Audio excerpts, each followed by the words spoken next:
7:57. En este momento vamos a iniciar una interesante conversación con don Peregrín Castillo. Bienvenido, don Peregrín, a La Mañana con Dari. ¿Cómo está usted? Muy buenos días, muy contento de encontrarme aquí con ustedes. Muchas gracias por la invitación y un saludo al público televidente que sigue La Mañana con Dari. Y oye, a la flor que está aquí, porque aquí tenemos 4 espinas Sí. y una flor. Yo feliz de estar compartiendo panel con el equipo de los miércoles y Pelegrín, que siempre es interesante conversar con él sobre todo el tren local y por supuesto lo de nuestros vecinos. Pero eres una flor, ¿verdad? Claro, Una bueno, flor. por supuesto. Una flor claro. y 4 espinas. Yo creo Claro. que, don Peregrín, debemos iniciar nuestra conversación abordando el mensaje que envía la visita de Blinken a Haití y que... Y supuestamente a República Dominicana. y que dice como de Chepa. Después de... Sí, yo voy para Haití y si tengo tiempo, yo me voy a hacer una parada en el cruce de Ocoa. Bueno, él tiene creo que unos 15 viajes a Medio Oriente, a Gaza, a Israel. Ahí tanto. Entonces era justo y necesario que viniera Ay, Dios mío. Y que fuera. a Haití, sobre todo Haití. Y obviamente va a pasar por República Dominicana porque ellos están empeñados, los norteamericanos, en que República Dominicana juegue un rol protagónico en la región. Y además también saben que aquí hay una enorme resistencia a la idea de la solución dominicana al problema haitiano. Y vuelven, yo estoy seguro que vendrá, como han venido otras veces, a tratar por todos los medios de que República Dominicana flexibilice, conceda, permita. No descarto que el tema del espacio aéreo sea uno de los temas que se trate, aunque yo personalmente creo que fue un pretexto de las autoridades haitianas para no venir a la firma de la declaración. ¿Y la toma de posición? No. Por la firma. Claro, porque aquí no era solamente la toma de posición del presidente Abinader. Aquí se produjo en paralelo una especie de minicumbre de 14 países con la Unión Europea. Sí. Y se emitió una declaración. Los haitianos sabían. Los haitianos sabían, entonces buscaron un pretexto para no venir porque los haitianos, nadie se confunda, los haitianos tienen unas conexiones muy estrechas con Venezuela, con Cuba y con Maduro, con Venezuela, y con muchos sectores de CARICOM. No, de CARICOM siempre, del ALBA. Del ALBA, ok. Entonces vamos a estar claros. Pero ellos mandaron un representante aquí local. Ese no podía. Bueno, la señora que está en la embajada aquí, creo que fue. Esa no podía ir a firmar ahí. Sí, no tenía nivel. No. Entonces, yo creo que esa es la parte que no se ve. Ok. De por qué los haitianos no vinieron. Pelegrín, ¿y cuál debería ser la respuesta de la República Dominicana, sobre todo ante posiciones como Amnistía Internacional, que hace unas semanas decía que la República Dominicana nos acusó de racistas por el tema de la implementación de políticas migratorias con los haitianos? Y yo hacía un análisis aquí del porcentaje de haitianos que tenemos en República Dominicana, que no tenemos número exacto, pero también cómo nos están ocupando en términos de agricultura, en términos de construcción, en temas educativos, consumiendo el sistema de salud. ¿Cuál tiene que ser la respuesta a Amnistía? Porque en su mayoría esos haitianos están indocumentados. Mira, con Amnistía no hay remedio. Hay que prepararse para que Amnistía y un grupo de organizaciones similares sigan atacando a República Dominicana. Lo que tenemos más de 30 años siguiendo este asunto fundamental, vital, existencial de la convivencia insular en la isla de Santo Domingo, sabemos que siempre Amnistía Internacional, antes eran otras instituciones, ha atacado de manera sistemática a República Dominicana porque en el conjunto de instituciones, organismos del orden internacional bajo la hegemonía de las grandes potencias occidentales y de Estados Unidos, Amnistía juega un papel. Va poniendo banderillas, va marcando a los países. Yo no voy a decir que todo lo que denuncia, lo que afirma es falso, ¿no? Siempre hay, y ahí es que está el peligro. Nunca te tiran solo mentiras. Se hace una combinación de mentiras groseras, Sigmund Freud, medias verdades, de medias verdades, de distorsiones, de exageraciones, de sesgo, de planteamiento de temas sin contextualizar, porque ese es su papel, ese es su rol. Y yo digo que Amnistía Internacional es cómplice de un crimen internacional de alta inteligencia que se está ejecutando en la isla de Santo Domingo hace muchos años, y ellos lo saben. Ellos saben que se está ejecutando una operación especial de alta inteligencia. Putin en Ucrania proclamó en febrero del 2022 una operación especial militar. En la isla de Santo Domingo no se ha declarado, pero se está ejecutando una operación especial de alta inteligencia, y no es con una fecha exacta, sino desde mediados de la década de los 80, pero sobre todo con el retiro de la MINUSTA en el 2017. No se olviden de esa fecha y de ese dato. Es que se está ejecutando ya lo que se considera el plan final de la solución dominicana al problema haitiano. Señor, yo soy Félix Correa, nos hemos visto en varias ocasiones en Nuevo Diario. Mire, yo sé que ustedes son muy defensores, no es que ataquen el tema haitiano, sino que son defensores de la República. Ahora, pero ¿cómo usted ve este panorama? Yo soy de las personas que cuando veo a un nacional haitiano, siempre entro en una conversación. Ayer, precisamente, en una clínica, yo vi una pareja y le pregunto, ¿qué tiempo tienen ustedes aquí? Me dicen, nosotros tenemos 40 años. Todavía siguen con el mismo acento. Por eso le pregunté, me di cuenta que eran haitianos. Nosotros tenemos 40 años aquí, vivimos en tal sitio. Tenemos 5 hijos. El señor tiene 24 años trabajando en una universidad como seguridad. Los 5 hijos son profesionales. Entonces, ¿cómo usted ve ese panorama de ese haitiano que está aquí trabajando, que sus hijos están estudiando y que, dicho sea de paso, me mencionó 3 instituciones del estado donde están trabajando sus hijos? Mira, hay una realidad. Tú coges la historia de República Dominicana desde su fundación y puedes comprobar que República Dominicana ha sido un país abierto, integrador, de amalgama.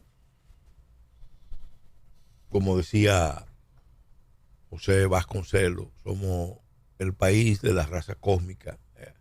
Él lo decía no con relación a República Dominicana, sino al continente, pero en el continente, el país donde más se ha avanzado hacia la creación de algo nuevo. Sí. Y claro, somos el país de las primacías. Sí, sí.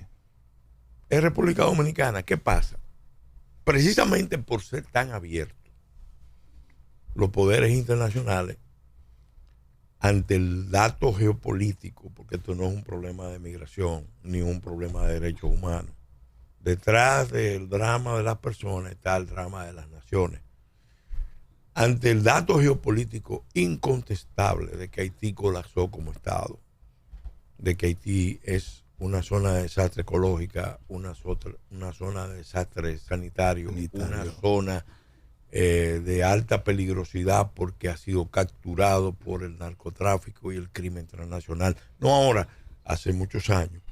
Ante esa realidad viene entonces el otro nivel de análisis, que es el de las personas que salen del país para sobrevivir, para buscar mejores horizontes. Los dominicanos han salido fuera buscando nuevos horizontes.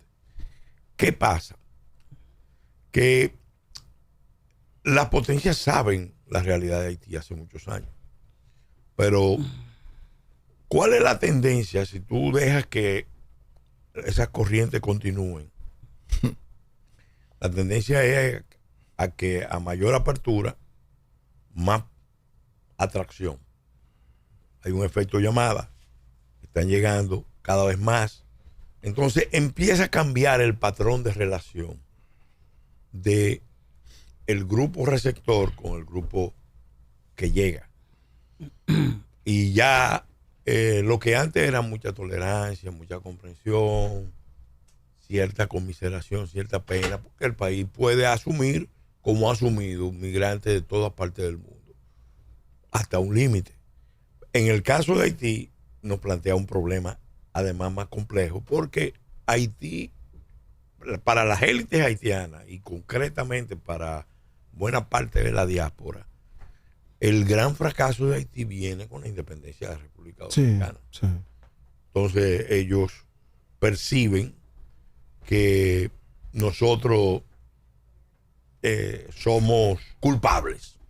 No importa de qué cosa, nosotros somos culpables y siempre seremos culpables de todas sus desgracias, de todos sus fracasos, porque para una nación como Haití, muy orgullosa, emblemática, porque vamos a estar claros, nadie discute que es una nación emblemática, que tiene significado en el concierto internacional, es inexplicable que ellos hayan fracasado como nación, que ellos hayan colapsado como Estado. Entonces, no quieren hacer la revisión real de por qué han fracasado, porque eso apunta a su propio liderazgo, apunta también a las potencias, no solamente de Norteamérica, Canadá, sino y Europa, Estados Unidos, Europa, Francia, los organismos Francia internacionales, Francia ni hablar, sí, pero también de Sudamérica, porque Haití fue aislado, claro, y Haití se excluyó.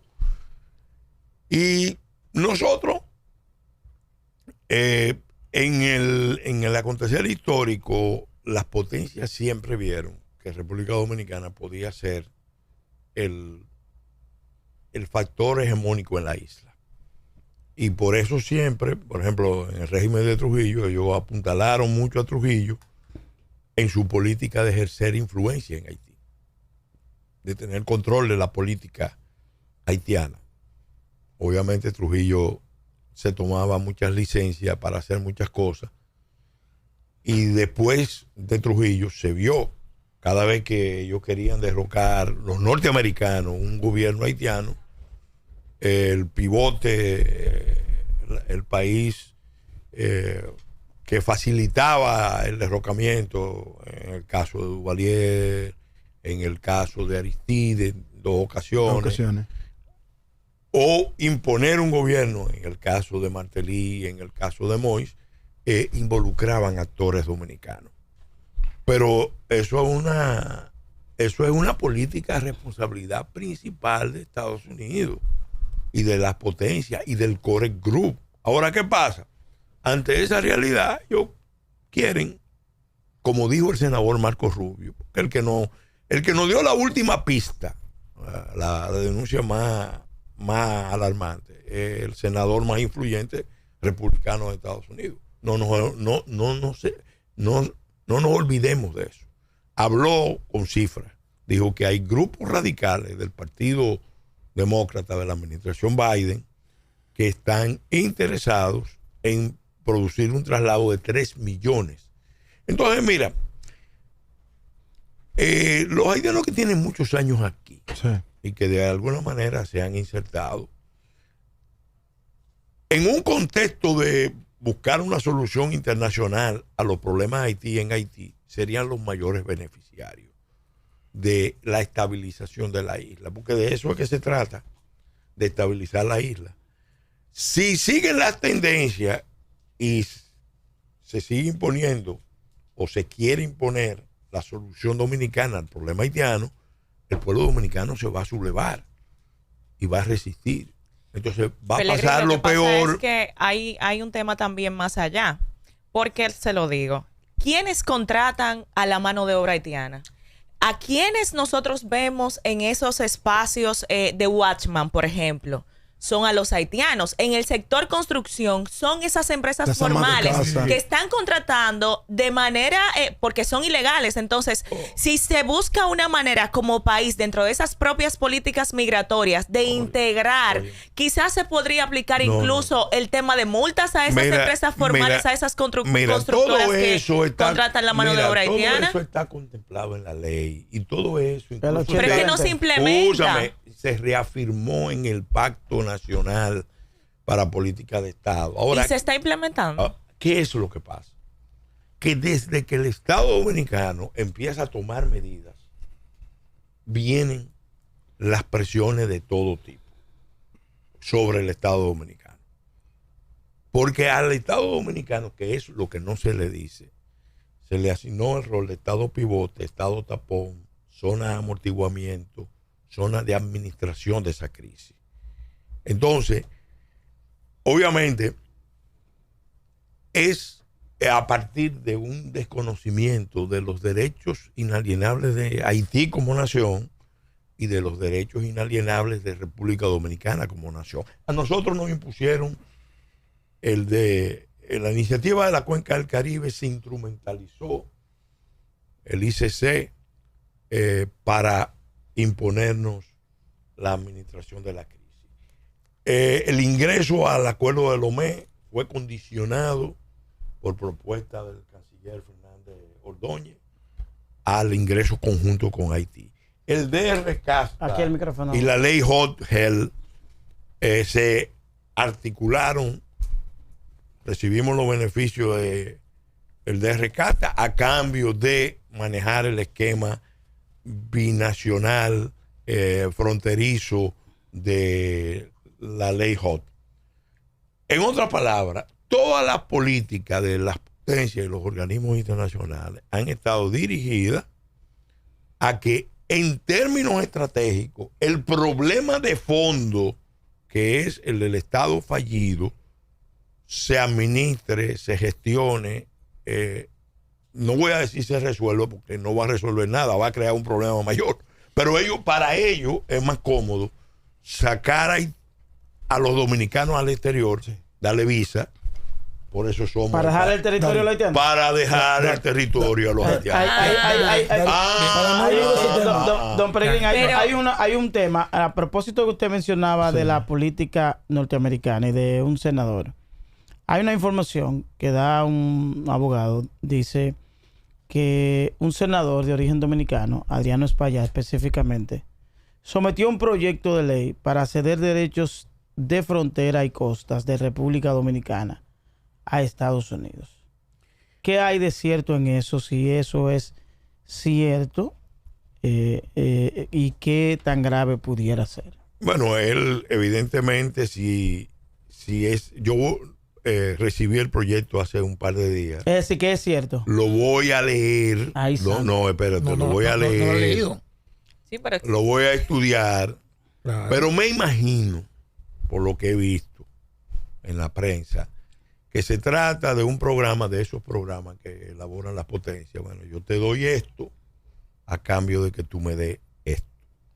En este caso, se trata de un tema de apoyo contra situaciones de desastre que pueden surgir para toda la región, porque no es exclusivo para la isla de Santo Domingo, y supuestamente con eso van a fortalecer la gestión de las situaciones conflictivas en la frontera, etcétera, etcétera. Eso no es nuevo. Yo voy a revisarlo. Y evidentemente eso es parte de los instrumentos que se usan para condicionar a los estados.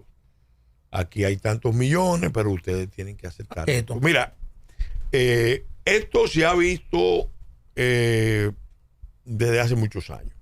Yo acabo de mencionar 3 Lo que nos podemos extrañar más que sea de un dominicano. Si es así. Eso es lo que me...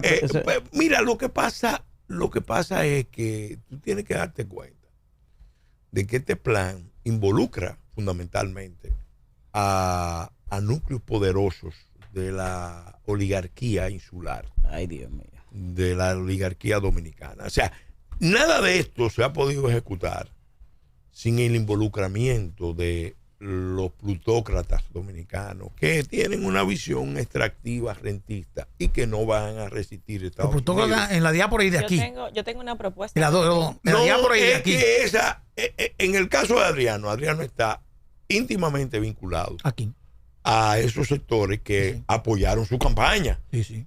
Apoyaron su campaña, o Sí, sea, sí. nadie se confunda. Hay un agradecimiento. Apoyaron Sí, su campaña, pero yo voy a leer Ay, santo. el proyecto, Sí, sí. pero no es la primera vez. Mira, yo quiero que usted me diga. tú cuando lo lea. coges ahora mismo, Vamos a leerlo nosotros también. tú coges ahora mismo y buscas los archivos. En el año 86, ante la caída inminente del régimen de Duvalier,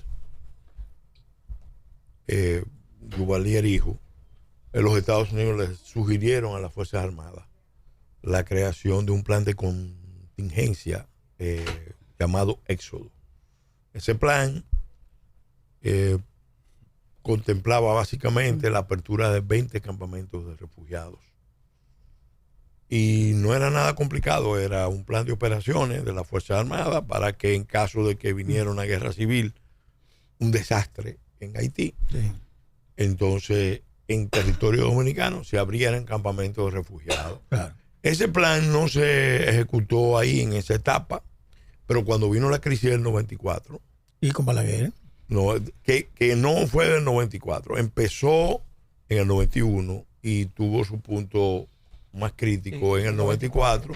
Entonces los norteamericanos volvieron a presionar a la apertura de campamentos de refugiados, se lo exigieron al presidente Balaguer. Pero Balaguer dijo que no. Y Balaguer se negó. Eso lo refiere don Fabio Herrera en sus memorias. Y yo soy testigo porque yo acompañé al presidente Fernández en ese momento, candidato a la vicepresidencia, al Departamento de Estado. Juan Bosch. Él iba con Juan Bosch y me pidió que lo acompañara a Washington.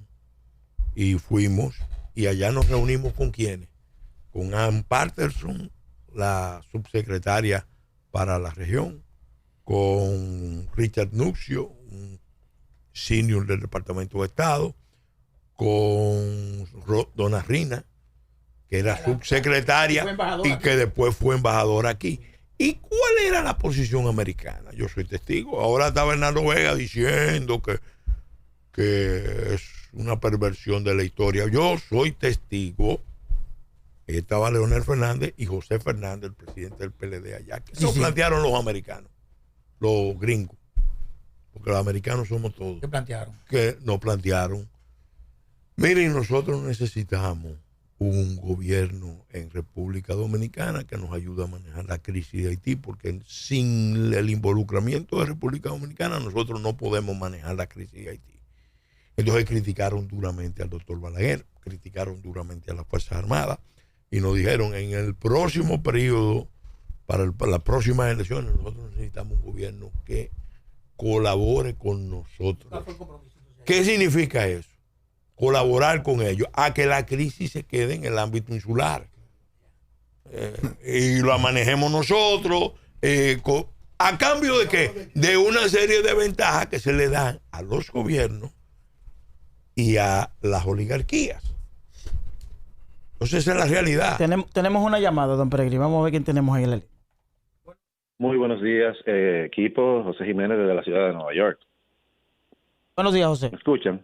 Buenos días. Sí, mira, yo quisiera que, a mí me encantaría, porque mucha gente que, yo aunque vivo en Estados Unidos, yo sigo siendo dominicano y soy un defensor de mi patria. Yo quisiera como que dejemos de tratar de vender el tema de que los haitianos van a gobernar o que van a tomar la isla. No, yo no digo que el señor acaba de decir eso, sino como que se vende mucho eso. Eso no va a pasar nunca. ¿Sabe lo que es? Nunca. Pero sí tenemos que entender que todos los países fronterizos que tienen un país más pobre siempre van a emigrar al país más cercano. ¿Cuántos millones de venezolanos no han migrado a Colombia, a Ecuador y están regados por toda Latinoamérica? Y ahora mismo los países más pobres desafortunadamente se convierten en las plagas de los países. Nuestra plaga, y quizás el término está muy exagerado, es Haití. Lo que nosotros no hemos tenido nunca es un plan organizacional con los haitianos. No hemos tenido nunca un plan. Recuerdo que desde Balaguer se está discutiendo esto, se está discutiendo, pero nunca nadie ha venido con un plan. Creo que Danilo fue que vino con un registro para contabilizarlo y esto se quedó en nada. La señorita Jessie habló de ahí que si no se podría, en vez de dar 1 millón de visas que se venden anualmente para que los cónsules se hagan millonarios, ¿por qué no ofrecemos permisos de trabajo donde estos haitianos o extranjeros en general puedan pagar seguro de vida, seguro médico, puedan pagar impuestos y que este Formal. sea un inmigrante útil, no como está ahora, que lo que están es viniendo a parir sus mujeres, que están ocupando las escuelas, que están recibiendo beneficios y que esos beneficios económicos ellos lo que lo mandan para su país. Ese dinero solamente lo producen en RD y no pagan un centavo de impuesto en la República Dominicana. Y yo creo que ahí es que está el tema del asunto, más que la xenofobia o cualquier otra cosa. Muchas gracias, José. Mira, hay mucha gente que no quiere ver la verdad, que se asusta. Hay mucha gente. Y la verdad es la de él. No, pero la de él que no quiere ver la verdad. ¿Cuál es la verdad? ¿Se trata de un problema migratorio? No. Problema migratorio tenemos ahora nosotros con los venezolanos. Exacto. Con cubanos. Sí, porque no solamente Haití. Con gente de otros países. No, esos son problemas migratorios. Esto es otra cosa. Con Haití tenemos un problema internacional. Un problema internacional. Casi ocupación. ¿Por qué? Porque él está hablando de un país de menos desarrollo, un país más desarrollo. Pero no es descabellado lo que está diciendo. Óyeme, pero vamos a precisar los detalles, porque te quedas en la superficie cuando tú no quieres ir al fondo. ¿El fondo cuál es? Es un estado colapsado, fallido. Totalmente. Sí. De vertebrados. Sí, claro. Entonces, cuando tú ves las características de un estado con esas condiciones, tú sabes que las perspectivas van a ser la de una constante expulsión de migración. Mientras más factores de atracción se le pongan aquí, entiéndase, trabajo, servicio de salud, servicio de educación, Más van a venir. documentación, apoyo público. Sí. En la escuela, todo. Más van a venir. Ahora, ¿qué va a pasar después? No es migración que se acomoda, que se integra, es en el contexto de la isla, porque nosotros no nos olvidemos, nos independizamos de Haití. Exacto. Y hemos tenido una historia de conflictos, de diferencias, De enfrentamientos étnicos, culturales bastante fuertes. Claro. Entonces, si tú sigues esa tendencia, inevitablemente vamos a tener en la isla un escenario de balcanización, un escenario de guerra, un escenario de intervención. Porque República Dominicana, yo lo voy a decir con claridad, en términos muy concretos, lo que le conviene a un Haití, una nación haitiana estable, Fortalecida. segura, Claro. próspera, Claro. con una acción internacional Claro. que nunca se ha querido intentar. Sí. No, bueno, que sí. Nunca se ha querido intentar ir al rescate y reconstrucción de Haití. Claro. ¿Por qué? Porque para los poderes insulares, la oligarquía de allá, la oligarquía de aquí, y los poderes internacionales, finalmente, estos no son naciones, no tienen derechos. Determinación. No tienen determinación, entonces vamos a manejarlo Vamos- como una finca vamos a con dirigirlo, pasaporte. claro. Hay una finca con pasaporte Dari. en la parte occidental Sí. con Por unos eso, dueños, entonces, y hay una finca con pasaporte Sí. en la parte oriental con unos dueños, Claro. y entonces manejemos los por eso es que Y por eso República es que vienen los Dominicana, problemas. Pellegrín, tiene que defender su soberanía. ¿Y cómo lo vamos a hacer? óyeme, Evitando ese eso negocio no que tiene nosotros nada de tenemos dependencia. Óyeme. pero no es que de independencia, Pero, Dari, óigame. pero todos sabemos el negocio que hay en el consulado dominicano Señores, en Haití. señores. Si nosotros en vez de hacer millonario esa figura de cónsul, Te lo voy a plantear de otra manera, mira, para que entiendas. Es un dilema que hemos tenido los dominicanos desde que nos fundamos, Sí. Histórico. y muchos de los países del Caribe y de Centroamérica. Aquí hemos tenido que luchar por afirmarnos como nación, con derechos inalienables, construyendo un proyecto nacional de los dominicanos, frente a un grupo que entiende, un grupo político, empresarial, que entiende que esto es una finca con pasaporte, que ellos son los dueños y que los políticos son los administradores de la finca. Hasta que no se cambien las relaciones de poder, las relaciones internas de poder, ese esquema va a continuar. Mira, lo explicaba Andrés Cortén, un tocayo de Andrés. Sí, sí. Andrés Cortén lo explicaba muy bien en la década de los 70, cuando describía el rasgo extractivista, rentista, hablaba del empresariado rentista. Aquí hay mucha gente concentrando rentas, extrayendo rentas de la población. Dinero. En vez de producir riqueza. Entonces, un mecanismo extraordinario de extraer rentas de la población, ellos no tienen que ver con dominicanos ni con haitianos, ellos lo que están viendo es dizque el mercado unificado, y por otro lado están viendo cientos de miles, millones de trabajadores que operan como una especie de ejército industrial de reserva. Los salarios de los dominicanos promedio están muy bajos con relación al nivel de productividad. Por eso muchos dominicanos se van al exterior y por eso muchos se van a la informalidad. Muchos se van a la informalidad por ese mecanismo. Pero esa economía que tiene esa distorsión también tiene un efecto de émbolo. Te saca el dominicano más calificado y te atrae la mano de obra más depauperada. Te la trae. ¿Para qué? Para una explotación extractivista de rentas. Entonces, tú coges los estudios, por ejemplo, de Jaime Aristi en INTEC, en el campo de la construcción, que Jaime me invitó a la puesta en circulación porque validaban todo lo que yo venía diciendo, pero lo validaban ya con una investigación científica. Hay un desplazamiento de la mano de obra dominicana, hay una baja en los salarios y en las condiciones de trabajo.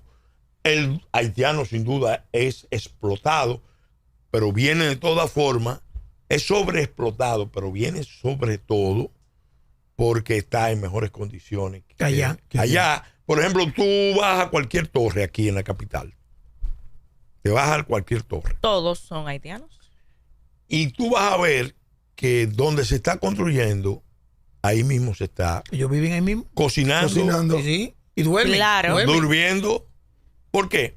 Pues eso es formas modernas de esclavitud. Uh-huh. Sí, de esclavitud, Lo que ya hablaba el cardenal Sara, de que el problema, criticando la política de que hay que tener un derecho universal a la migración, porque dice, cuando tú produces una extracción de millones de personas de un país y lo lleva a otro, tú estás creando condiciones para que se produzca mecanismos de sobreexplotación. Entonces, eso siempre va en contra, primero, del país que colapsó, pero también no es cuestión de tiempo de que afecte al país receptor. Porque el que crea, por ejemplo, que los haitianos van a permanecer pasivos, tranquilos, sometidos, aquí es un tonto, es un estúpido. Está perdido. Pero a esa gente no le importa, porque cuando eso ocurra, ellos tienen sus intereses en la City de Londres. Ellos tienen sus intereses en Estados Unidos. Ellos tienen sus intereses en muchas zonas del mundo. Entonces, al final, estamos hablando del derrumbe de dos estados, pero para dejar un conflicto, para dejar una guerra. Mira, yo quiero esto es una anécdota medio chistosa. Yo era candidato presidencial en el 16. Voy a Higüey. Y allá me llama un dirigente de nosotros y nos dice, yo quiero que usted se reúna con unos haitianos que lo quieren ver. Quieren hablar con usted. Yo le digo, bueno, está bien, búscate una casa segura para reunirnos con ellos. Y efectivamente, yo le pregunté, ¿tú lo conoces? Sí, no, son gente que tiene muchos años aquí. Y fuimos. Efectivamente, gente que tiene muchos años allá. Entonces, ¿tú sabes lo que me dijeron? Usted tiene toda la razón. Aquí hay demasiados haitianos. Nosotros estamos asustados. Ellos mismos. ¿Por qué? Porque esa gente está tranquila, estable. Ahora, están llegando muchos muchachos jóvenes en la zona. A desarticular la tranquilidad. No, y está desbordando todo. ¿En cuántos años nosotros vamos a tener aquí senadores? No, es que ese no es el problema. No, me refiero. Es que ojalá. Descendencia, me refiero a descendencia. Óyeme, es que. Porque aquí se habla de la presencia haitiana, pero nosotros no tenemos. Mira, lo preocupante, ¿tú sabes cuál es? La perspectiva de un conflicto de poblaciones, de una balcanización. Hay algo que está de un choque entre dominicanos y haitianos. Ay, Dios mío. Con intervención internacional. Sí, pero O hay asusado. No, pero no hay que asusar. Hay algo que está Es que, mira, Dari, aquí se habla de discriminación. ¿Tú sabes a quién es que están discriminando realmente? Están discriminando a los dominicanos más pobres, más humildes. ¿Tú sabes cuál es el argumento que se usa? El argumento que se usa es que el dominicano no quiere trabajar, que el dominicano es un vago, que el dominicano lo que está es detrás de una juca, de un motor. No, ni en motoconcho, ya porque los haitianos están en el motoconcho. Pero hay algo silente. Okay, adelante, yo quiero, quizás nos movemos un poquito. Finalmente, sí. Yo creo que usted, su partido y su gente, nadie puede aquí negar que son nacionalistas y que procuran lo mejor para el país. Pero yo brevemente, saliendo de Haití, quiero preguntarle con el tema de Venezuela. Yo dije en un comentario ahorita, y apoyado en lo que Jesse dijo ayer, que ese avión, que no está a nombre de Maduro, que no está a nombre de ninguna compañía venezolana, ni al gobierno venezolano, ¿por qué Maduro se incrimina a reclamar un avión que supuestamente es una compañía que usted está ferro? ¿Por qué? Mira, hay que darse cuenta, ojalá fuera una cuestión legal.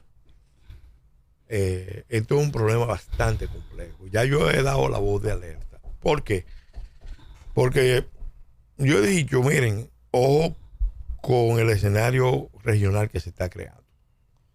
Después del Consejo de Seguridad acordar que se formara esta fuerza de estabilización en Haití, que ha sido un fracaso rotundo, en la cumbre Bercelat, antes de que llegara el primer soldado de Kenia, Maduro se convierte en el portavoz de la posición del ALBA en la región y advierte que ellos se oponen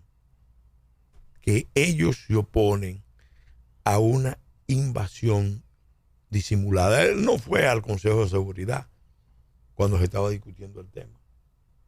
Él, después que se acuerda, donde Rusia y China cuestionan la práctica de Estados Unidos de estar enviando grandes cantidades de armamento a Haití, de estar permitiendo que Haití fluya en grandes cantidades de armamento. Entonces, el que lleva la voz cantante en contra de la acción en Haití es Maduro. Obviamente, nadie se confunda. Cuando Maduro dice eso, están hablando también los cubanos.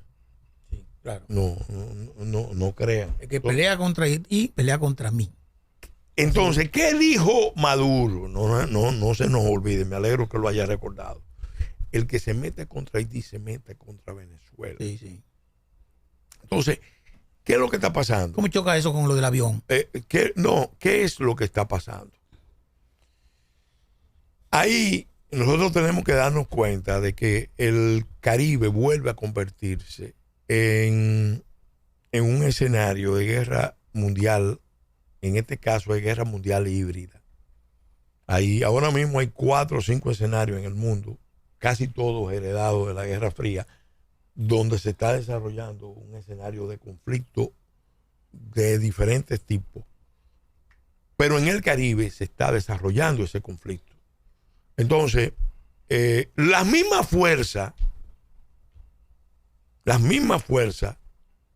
que están, como dice el senador Marco Rubio, tratando de tirar 3 millones de haitianos para la parte oriental de la isla de Santo Domingo, son las mismas fuerzas que también son grandes aliados de Maduro en Estados Unidos y de Cuba, empezando por los integrantes del grupo de Boston. Entonces nosotros tenemos que tener mucho cuidado para que esas fuerzas no quieran convertir la isla de Santo Domingo en un escenario de conflicto que justifique una intervención internacional. Ay, No. ¿A quién le pagó, Dari? ¿A quién le pagó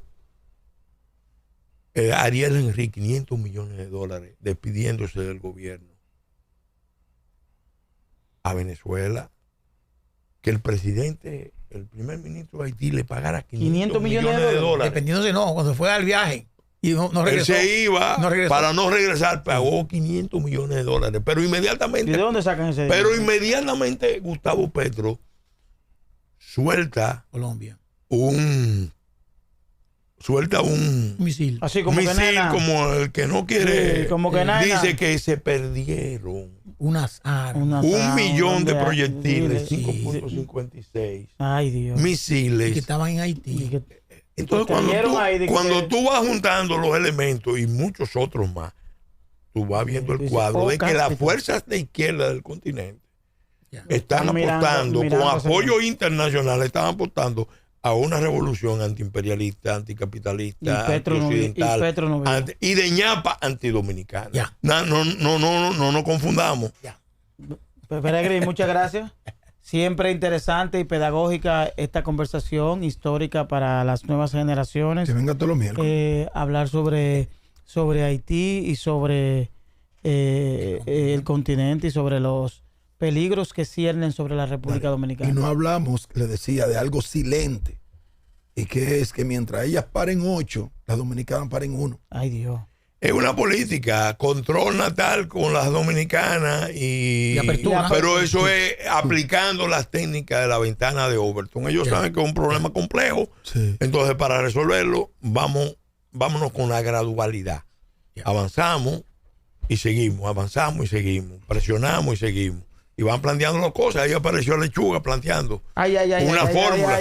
Pero ya se echó para atrás. Pero fue que Lechuga se confundió. Fue. Ya se echó para atrás. No, Pero no, sin embargo, Lechuga se confundió. sin embargo, ya abrió un debate. Sí. Lechuga se confundió. Porque así opera la Lechuga se técnica. confundió. Así opera la técnica de la ventana de No, Overton. Lechuga se confundió. Yo aprovecho para la Junta Central Electoral, reiteró Que no son dominicanos.